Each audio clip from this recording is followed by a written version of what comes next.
Hi everyone, आज ये 23 जुलाई 2026 के इम्पोर्टेंट करंट अफेयर को डिस्कस करते हैं। So let's get started without any further delay. प्रश्न संख्या 1 से स्टार्ट करते हैं। टाइगर लाइटनिंग युद्ध अभ्यास किन देशों के बीच में आयोजित हुआ है? तो अमेरिका और बांग्लादेश के बीच में टाइगर लाइटनिंग युद्ध अभ्यास आयोजित हुआ है। यह एक मिलिट्री एक्सरसाइज है जिसका होस्ट कंट्री बांग्लादेश है, तो ये भी आपको ध्यान में रखना है। अब बात करते हैं भारत और अमेरिका के बीच में युद्ध अभ्यास की। तो इसमें वज्र पहाड़ है, होप इंडिया है, तरकस और टाइगर ट्रम्प है। तो ये कुछ अभ्यास भारत और अमेरिका के बीच में। भारत और बांग्लादेश के बीच में युद्ध अभ्यास की बात करते हैं तो संप्रीति है, बोंगो सागर है, तो ये भी आपको ध्यान में रखना है। अगले प्रश्न पे आ जाते हैं। भारत हाल ही में WTO के किस समझौते का 123वां सदस्य बन गया? तो भारत हाल ही में WTO के मत्स्य पालन सब्सिडी समझौता, जिसको फिशरीज सब्सिडाइज एग्रीमेंट बोलते हैं, इसका 23वां सदस्य बन गया। इसका उद्देश्य टिकाऊ मत्स्य पालन को बढ़ावा देना। अब जब हम बात करते हैं वर्ल्ड ट्रेड ऑर्गेनाइजेशन की, तो इसकी स्थापना 1 जनवरी 1995 में हुई थी। इसका मुख्यालय जिनेवा में है और इसके हेड जो है नागोजी ओकोंजा इवेला है, तो ये भी आपको ध्यान रखना है। मछली पालन को पीसी कल्चर बोला जाता है और मछली के अध्ययन को एथियोलॉजी बोला जाता है, तो ये भी आपको ध्यान में रखना है। अगले प्रश्न पे आ जाते हैं। 23वें कॉमनवेल्थ गेम्स 2026 का आयोजन कहाँ पे शुरू हुआ है? तो ग्लासगो स्कॉटलैंड में 23वें कॉमनवेल्थ गेम्स 2026 का आयोजन हुआ है। यह 23 जुलाई से 2 अगस्त तक चलेंगे। पहले इसका मेजबान विक्टोरिया ऑस्ट्रेलिया था, तो ये भी आपको ध्यान में रखना है। इसके मैस्कोट शुभंकर की बात करते हैं तो फिनी है, जो यूनिकॉर्न है, जो स्कॉटलैंड का राजकीय पशु है। इसके उद्घाटन में ध्वजवाहक की बात करते हैं तो लवलीना बरगोन है और मीराबाई चानू है, तो ये भी आपको ध्यान में रखना है। 2030 के कॉमनवेल्थ गेम्स अहमदाबाद भारत में होंगे, तो ये भी आपको ध्यान में रखना है।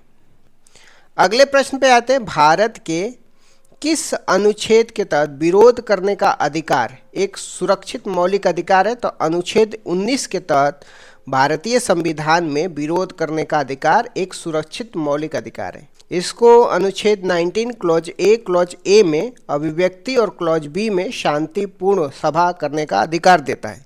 यह अधिकार एब्सोल्यूट नहीं है, पर संप्रभुता, सुरक्षा और सार्वजनिक व्यवस्था आधार पर रीजनेबल रिस्ट्रिक्शन लगाए जा सकते हैं, तो ये भी आपको ध्यान में रखना है।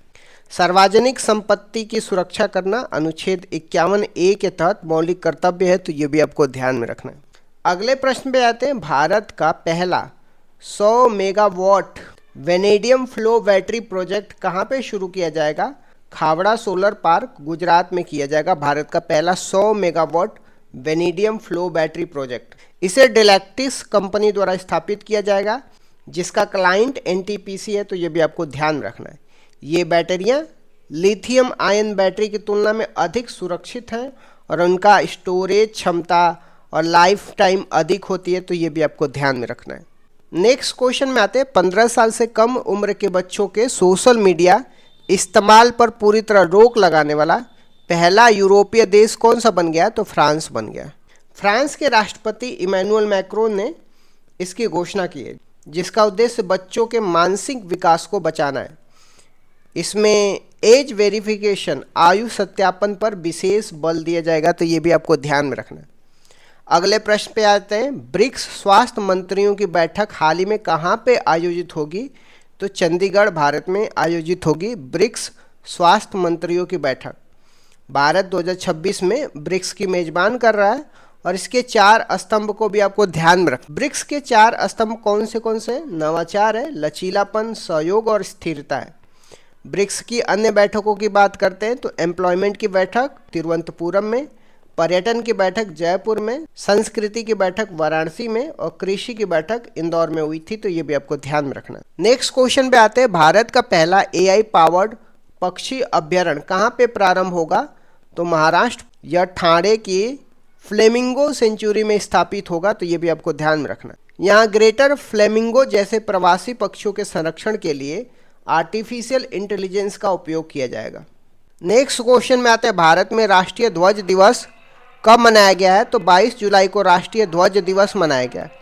22 जुलाई 1947 को तिरंगे को राष्ट्रीय ध्वज के रूप में स्वीकार किया गया था।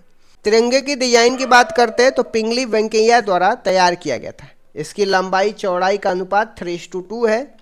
और भारत में फ्लैग कोड, जिसको ध्वज संहिता बोलते हैं, 2002 में लागू हुआ था, तो ये भी आपको ध्यान में रखना। नेक्स्ट क्वेश्चन में आ जाते हैं। 2026 चेन्नई ग्रैंड मास्टर का खिताब किसने जीता है? तो अली रेजा फिरोजा फ्रांस के रहने वाले हैं।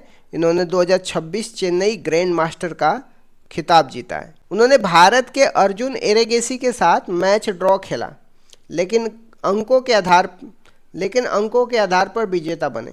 नेक्स्ट क्वेश्चन में आते हैं। यूके ने किसे अपना पहला एआई मंत्री नियुक्त किया है? तो कनिष्का नारायण को यूके ने पहला एआई मंत्री नियुक्त किया है। आ जाते हैं कुछ इंपॉर्टेंट वन लाइनर रिवीजन कर लेते हैं।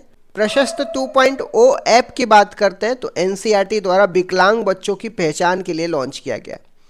विश्व प्रवासन रिपोर्ट 2026 की बात करते हैं तो भारत $137 बिलियन रेमिटेंस के साथ दुनिया का शीर्ष देश बन गया है, तो ये भी आपको ध्यान में रखना है। आईएनएस महेंद्रगिरी की बात करते हैं तो प्रोजेक्ट 17A के तहत निर्मित छठा स्वदेशी उन्नत स्टेल्थ फ्रिगेट है, तो ये भी आपको ध्यान में रखना है। विटली अवार्ड की बात करते हैं तो प्रवीण शेख को इंडियन स्कीमर के संरक्षण के लिए विटली अवार्ड मिला है। खारेल ऐप की बात करते हैं तो मिजोरम सरकार द्वारा आपदा प्रतिक्रिया के लिए लॉन्च किया है। दृष्टि की बात करते हैं तो गैलेक्सी आई का पहला कमर्शियल सैटेलाइट है, जिसे फॉल्कन 9 रॉकेट से लॉन्च किया गया। फीफा वर्ल्ड कप 2026 की बात करते हैं तो विजेता स्पेन है और उप विजेता अर्जेंटीना है, तो ये भी आपको ध्यान में रखना है। जीआई टैग की बात करते हैं तो मध्य प्रदेश की खुरासानी इमली को जीआई टैग मिला है, तो ये भी आपको ध्यान में रखना है। सिक्किम की बात करते हैं तो देश की पहली पेपरलेस राज्य न्यायपालिका बन गई है सिक्किम, तो ये भी आपको ध्यान में रखना है। इस तरीके से मैंने कुछ इंपॉर्टेंट करंट अफेयर को डिस्कस कर दिया। Thank you so much guys, keep loving, keep supporting, bye bye.